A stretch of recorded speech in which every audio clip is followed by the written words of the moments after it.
We've all been told the same thing, right? That the only way to get to the top is to grind. Answer one more email, stay one more hour, and then you'll finally get that promotion. Okay, let's really dive into that. Because what if that entire idea is just wrong? I want you to stop for a second and seriously ask yourself this question. Because honestly, there's a really good chance the answer is yes. This isn't about working harder, it's about whether you're even playing the game with the right set of rules. And here's why that question matters so much. A pretty shocking 90% of people are just wasting their time on what the source calls corporate slop. You know what I'm talking about. Those low-impact tasks, the pointless meetings, the endless email chains that just fill up your day. Yeah, you're busy. But are you actually moving the needle on anything that really matters? But what if I told you there's a cheat code? A way to actually escape that burnout cycle, completely dominate your career, and activate what feels like easy mode while pretty much everyone else is still grinding away. So first, we've got to understand the enemy here. And the enemy is the productivity zombie trap. This is that feeling of being constantly busy, right? Back-to-back meetings, an inbox that's always full, but then Friday rolls around and you can't point to a single, solitary thing of real substance that you've achieved. Sound familiar? Okay, good. Let's fix that.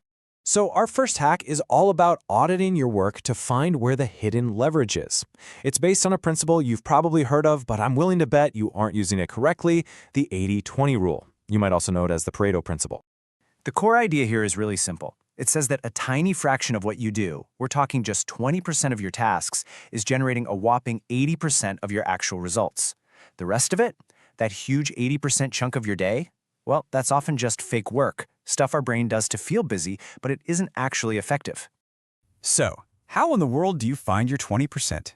Well, the hack is to do a past paper of your own job. Look back at the last month, and I mean it. Pull up your calendar, look at your sent emails.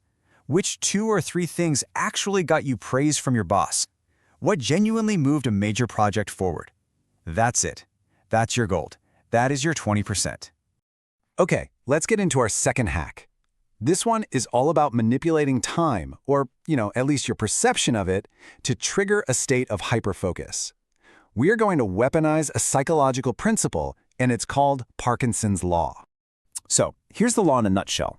Have you ever had a super simple 10-minute task that somehow took you 2 hours just because you had all afternoon to do it? Well, that is Parkinson's law in action.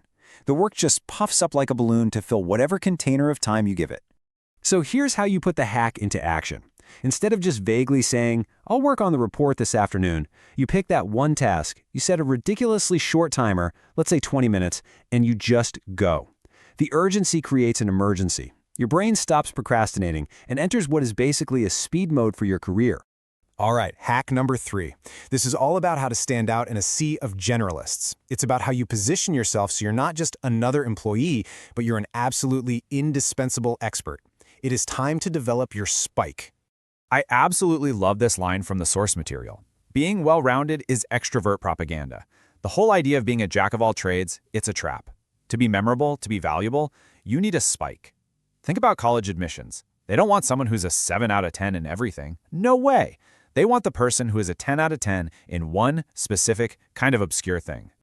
The takeaway here is so simple. You do not need to be the best at everything. Pick one niche skill. Maybe it's making killer presentations, or maybe you understand the ins and outs of a new piece of software. Become the absolute go-to person for that one thing. That spike, that's what gets you invited into the high-level conversations. Let's move on to hack number 4. This one is all about communication, and it's a bit counterintuitive. See, the smartest people in the room aren't the ones using the biggest words. They're the ones who make complex things feel incredibly simple.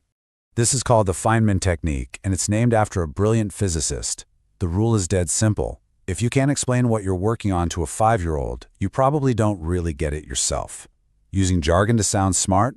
That's a defense mechanism, and it just makes people tune you out. Look at this. It's all about translating the nonsense. Leverage synergistic paradigms just means let's work together.